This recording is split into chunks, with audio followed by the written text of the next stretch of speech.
In 2009, I went on a trip with a small group of humanists to Belgium to have a look at what Belgian humanists do, and they do a lot. We saw how they deal with ceremonies, very interesting.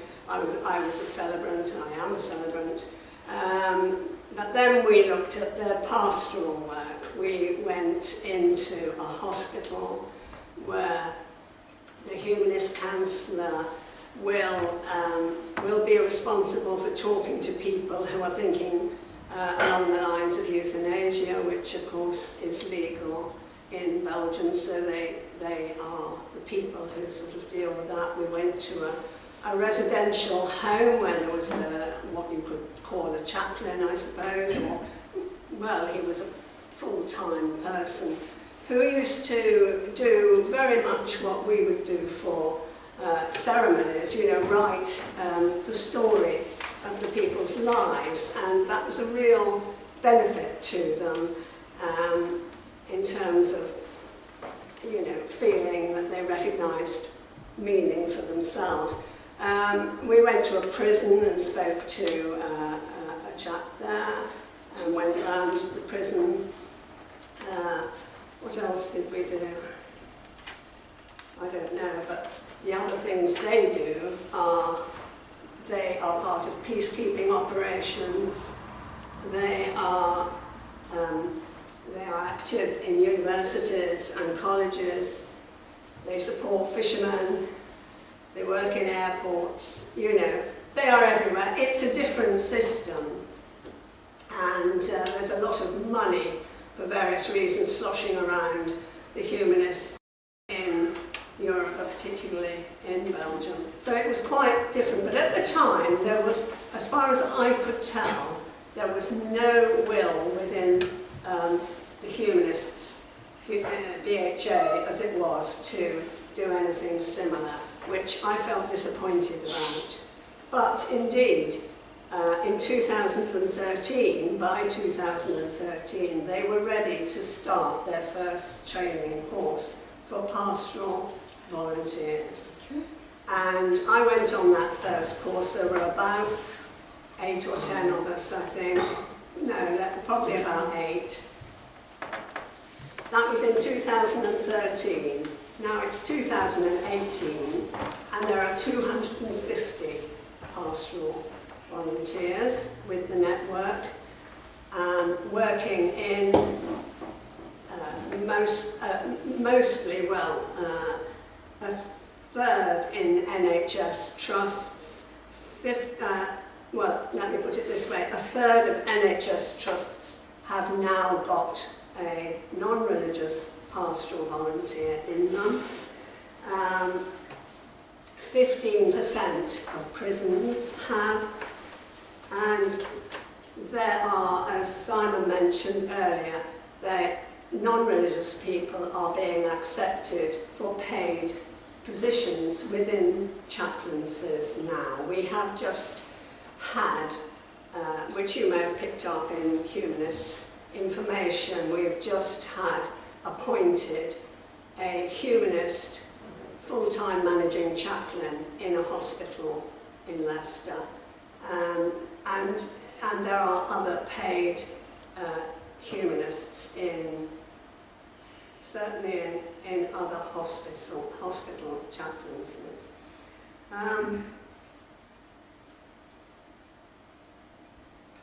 One in prison. So how is that network run? Humanists UK has been campaigning, and they have somebody, Simon O'Donoghue, who is the head of the Pastoral Care Network. He negotiates with the heads of the chaplaincies of prisons and the heads of the chaplaincy of the NHS. And he fields requests which are coming in constantly from different areas, which I'll mention in a bit, for non-religious people to be available. And also, importantly, monitors adverts that go out from institutions who are looking for chaplaincy volunteers or paid chaplains. And if those adverts are not inclusive of non-religious belief systems, he will negotiate with them. He will write legal letters to them to encourage them to make their advertisements more equitable. And at the moment there are 14 institutions actively looking for non-religious pastoral carers in mental health and other chaplaincy, and 6 prisons, including 1 paid one, looking specifically for non-religious carers. So why is it needed? Maybe amongst us, as it were, it seems an obvious question, but there should be equality of provision for those who are in hospital, for those who are in prison, and for anybody else who wants to speak to somebody and wants to actually speak to somebody who has the same kind of belief system as they themselves have. It may seem self-evident to us, and of course, you know, it is a legal requirement, but for those who have been established in chaplaincy for a long time, and traditionally managing chaplains have been CV,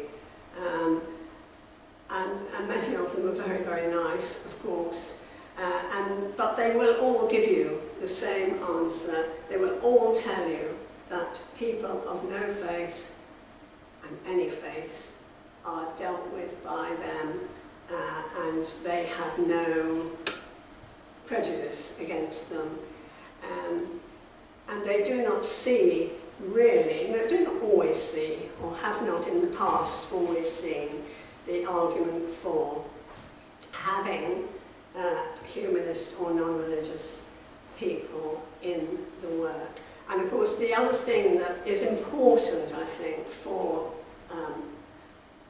us is that in terms of public knowledge, it should not just be felt that caring is for the religious. It's the province of the religious religions, because of course it's not. So it's important, and it's happening. It's definitely happening. So what do you do if you go into pastoral care, become a part of the pastoral care network? Each chaplaincy is run differently. Some are still quite traditional, others are very welcoming to non-religious people. They're all different sizes, obviously. St Guy's and Thomas's in London has a chaplaincy team of 12 full-time chaplains. Our local hospitals, Shrewsbury and Telford, have got 1.5 chaplains between them. So you can imagine they're run in rather different ways, and the sort of formality or informality of the organisation is very different. And I spoke to somebody who is in a large chaplaincy where when they've seen people, they have regular meetings, which he called, he said, we have handwritten patient notes for the chaplaincy team that we complete, and we feed back in reflective practice sessions. Which sounds absolutely ideal and what you would want. Other places have chaplaincy meetings which are all about organisation and bureaucracy. Others have no chaplaincy meetings at all, or any feedback. You know, it varies. But what do you do if you're in an NHS trust and you've been accepted to be part of the a pastoral carer? You go and talk to people. In some trusts you might be directed to certain people who have expressed the fact in some way, recorded the fact in some way. It doesn't happen in all hospitals that they are non-religious. But mostly you would probably find yourself introducing yourself on a ward and going to visit patients, and gradually over time getting yourself known by the staff on the ward, who would then begin to say, well, there's a lady over there who I think it would be good if you went and had a word with her today. And gradually it builds up that you are known as a non-religious, usually a chaplain, and you become a part of that system, whatever that system is. Obviously, it's wrong room. Very interesting.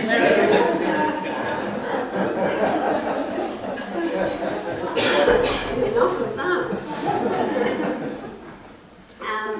Anyway, one of the things I did when I was going into Telford Hospital was that I got some material into the chapel about humanism, and a mention in the leaflet that they give out. So that's quite important as well to actually publicise the fact that there are non-religious people available, and possibly in the future, and that is happening in some places,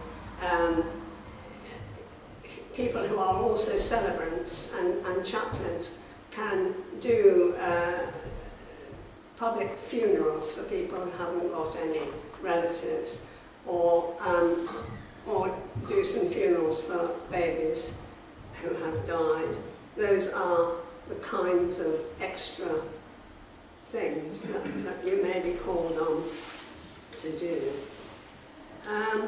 If you were to go into a prison, again, of course, it would differ, but you might go in as part of the chaplaincy team and go in for a regular amount of time every week and join in the work of the chaplaincy, which might be going to see people who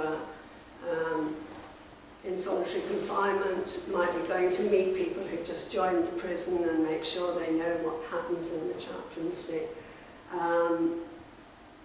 It might be helping prisoners with bereavement in some sort of way, or with family problems. Those are the sort of daily work of the chaplaincy, and they act as a channel of communication for families to prisoners. What I did when I worked in Stafford was rather different. I started off by going in to see one particular person who was a humanist, and asked specifically to see a humanist.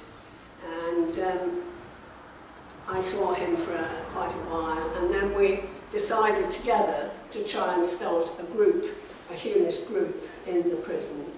And that group was quite successful. And you might ask who came to it. Many people came to it, just as many people come to humanist meetings, people who, most of them had never heard of it. Many of them were not religious. Some were vehement atheists. Some were religious, had been brought up in religious homes. A variety of people, just the same as any other humanist group, really. My claim to fame was that somebody who came to the group for 2 years well, it wasn't a claim to fame, but it pleased me that somebody who came to the group for 2 years and was an adamant atheist and didn't want to be called a humanist, when he, just before he left to go to another prison, he said, I would call myself a humanist now. So I thought that was an achievement, actually. Anyway, we had a weekly, and then it was a fortnightly session where I tried to convey things about humanism to them. I had some information which I'd actually written, you know, little leaflets, and humanism in brief, which is jolly difficult. And those were about, books were there for them to borrow, and so on, if they were interested. But mostly, I tried to look at current events and subjects which had a slightly ethical sort of stance that we could try and look at, you know, in a rational and thoughtful way.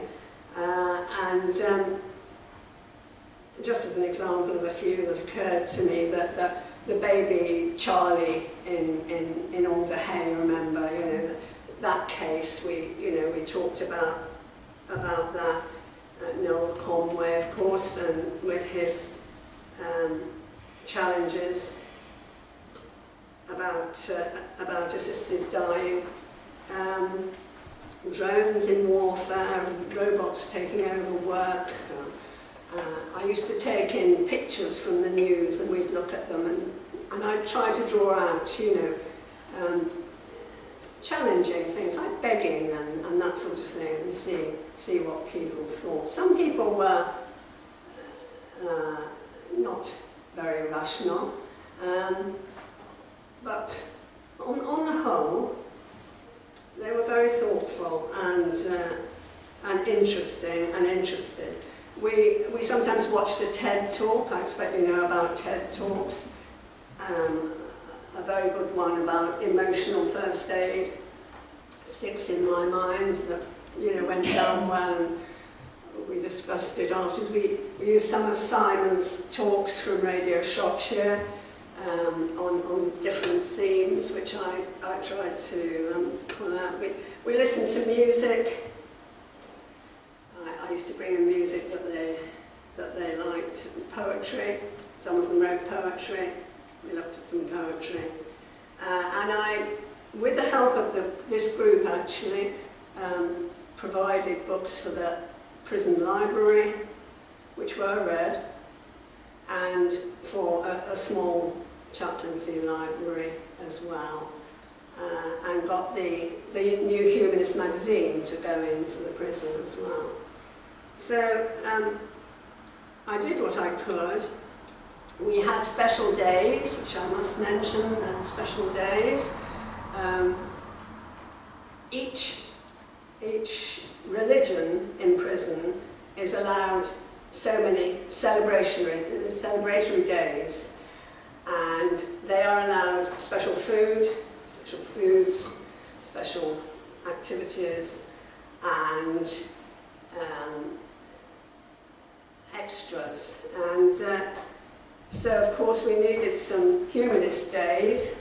So we landed on World Humanist Day. We had Darwin Day, and we had Human Rights Day. Those were the three. We could have four, but I thought those three were all right. And I tried to provide stuff that was relevant. On the Human Rights Day, they used to write to prisoners of conscience. The amnesty, right for rights thing that they do. We did that. So various things like that. And I will just read to you some things that were written on cards when either they left or when I left, which I gave up last year, just to show that it had some effect.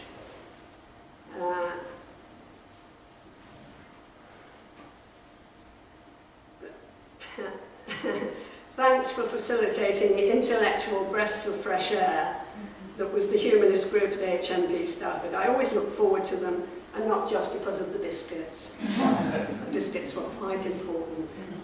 Thank you for all the kindness and support you've shown me since we met. It's been great to be able to speak to someone who doesn't judge, and someone I can have an intelligent conversation with.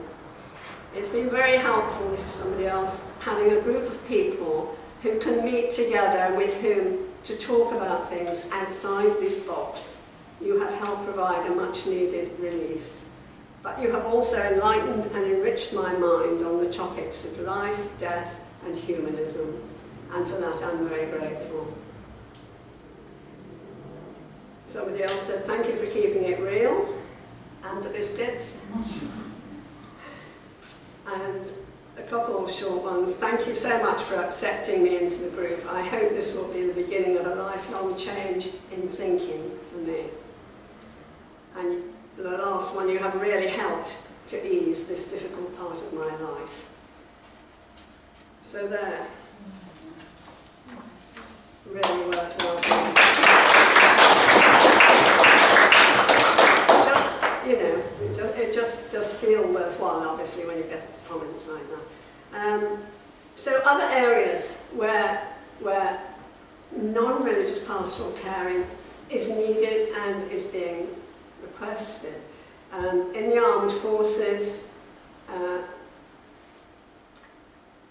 very much individual efforts at the moment, I think, within the armed forces too, to provide alternatives to something that is very, very established as religious chaplaincy, but it's there. Universities, such as this one, there are one or two people, again, it's rather individual efforts at the moment, but one or two people who are connected with student welfare and who are running or run a humanist group. It's sort of easier in a university because it's not a government institution. They all organise their own finances and things. So well, I don't think finance comes into it, but you know they are separate bodies. And obviously if you work in one, it helps as well. There's been a project recently, the regional organiser of the Canal and River Trust got in touch with the BHA, Humanist UK, because a lot of people live on canal boats and some people live on their own and are very lonely and very isolated and can get ill and might not want anybody religious coming near them. And that is a situation which is crying out really for volunteers. And negotiations are in the pipeline for getting that going, certainly in this area. There's been a request for non-religious people to be part of crisis response teams. Obviously we're not big enough to field a team, but we could link up with others.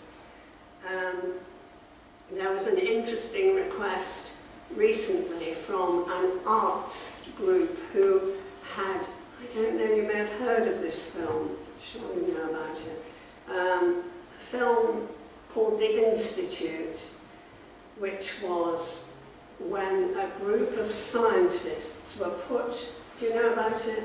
Were put into, I've left all the information at home, I was going to bring it. They recreated a place that was called the Something Institute in Soviet Russia in the 1950s, where scientists were all kept more or less under guard, I think. And they put modern day scientists into that situation. Everything was as it would have been, and demands were made upon them and the restrictions were put upon them that would have been put at the time. And it was made into a film, and this film is apparently quite disturbing. And when people come out of the film, they are given the opportunity for counselling. And the request came through to Simon for non-religious volunteers to be involved, and that was all happening in London, so I didn't volunteer, but it's just interesting the areas in which we are being requested. So if you want to join a chaplaincy team, or if you want to become a volunteer, if you want to join a chaplaincy team, you need endorsement from your faith group. And in order to get that as a humanist, you would go to a humanist training course. And the training course is just over 2 full days of training in London, where you have talks and discussions and role play.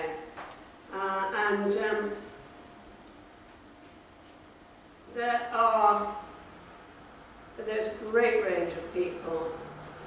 A lot of people, of course, already have some kinds of experience which are relevant, but there is a great range of people, and everybody is very supportive. And after you've trained and been accepted and got your certificate, there are webinars, seminars over the web with case studies that can keep you in contact with other people and give you support. So there is a lot of support. Just the last couple of things I want to mention. There's a parallel sort of course which is organised by the Free Churches, which has been going for some time. It's called Starting Out in Healthcare Chaplaincy. Some people have been to that as well as the Humanist one. It has the advantage that they will find you a placement, because of course they have a lot of contacts around the place. And last of all, I will mention, if any of you are already experienced in counselling, you might be interested to know that there is a Master's in Existential and Humanist Pastoral Support, which is a programme set up with the new School of Psychotherapy and Counselling, and it gives you direct routes to management roles in pastoral support settings, and by the end of it you would be a fully accredited funeral, wedding and naming celebrant as well. So if you're interested in an MA in existential and humanist pastoral support, and you already have a lot of experience, then that might interest you. And the next Humanist Pastoral Care training course is in Newcastle in December, and applications are being accepted now. Sorry, I've gone on and on.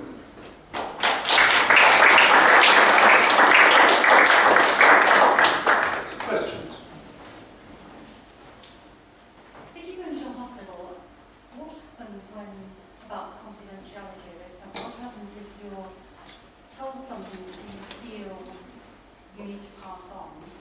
And what happens to you in terms of self-preservation if you determine you're discussing things? Well, I think in terms of confidentiality, it would be like any counselling. You would keep things confidential unless you felt there was going to be a problem as a result of it. And you're lucky that you've got somebody above you that you would feed back to in that circumstance, I think. Yes, in terms of your own well-being, it's a difficult one. I mean, that's something that colleagues and probably colleagues are more useful in that respect. Like with the celebrants, there are forums that you can share, and you would know, for instance, if you've been on a training course, you would probably know other people who've been on the training course with you. I mean, that's what I would do. I would use colleagues in that circumstance. But obviously, it's something you would have to monitor for yourself. Yeah. So where do you sit in between counselling, social work and advocacy? Yes. Well, yes. I mean, you're not an advocate. So you don't advocacy? No. I don't think so. You're Defending. right. Would defending describe it? Would what describe it? Befriending. Befriending. Well, yes, probably that's what you would say you were doing. Yes. Yes, I would say that. Yeah.